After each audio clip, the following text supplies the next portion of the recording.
Let's see how the reflex-based issue pipeline processes data. This example shows the force spectroscopic workflow, but in general, all workflows work in pretty much similar ways. Let's start it.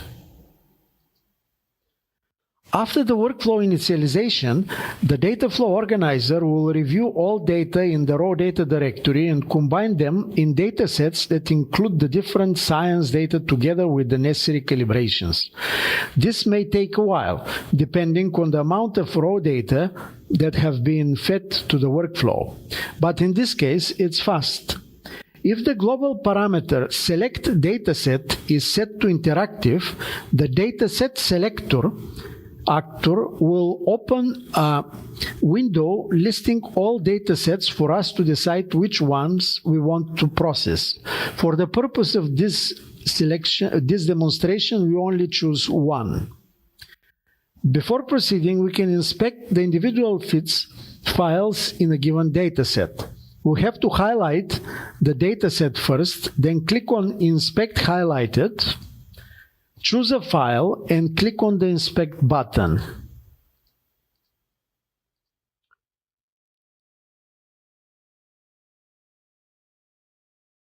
If we are not happy with a particular file, we can exclude it from further analysis by deselecting it. That might render the dataset incomplete, so do it only if you know very well what you're doing. Once we are done, we can close the fits viewer and press Continue and again. In a moment, we'll be presented with the first of the interactive windows. This one is for processing the Force 2 calibrations.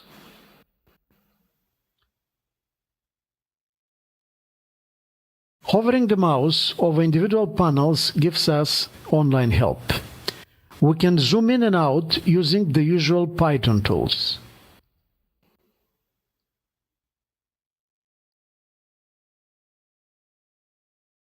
We can edit some of the parameters. For example, let's change the flat field stacking to median. Importantly, to reprocess the data with the new parameter value, we must press the Rerun Recipe button.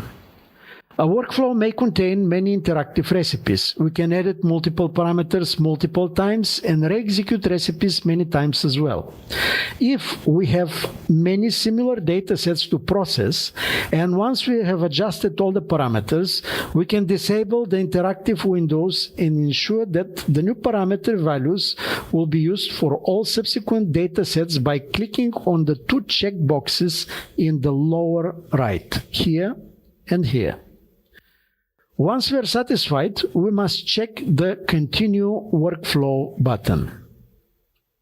In this case, the next interactive window is for the Science Data Reduction recipe. Finally, once the reduction is over, the Product Explorer actor will open a window that allows us to inspect individual data products. We just have to highlight the file we want to see and press the Inspect button. When we are satisfied, we should click on the Continue button to complete the workflow execution.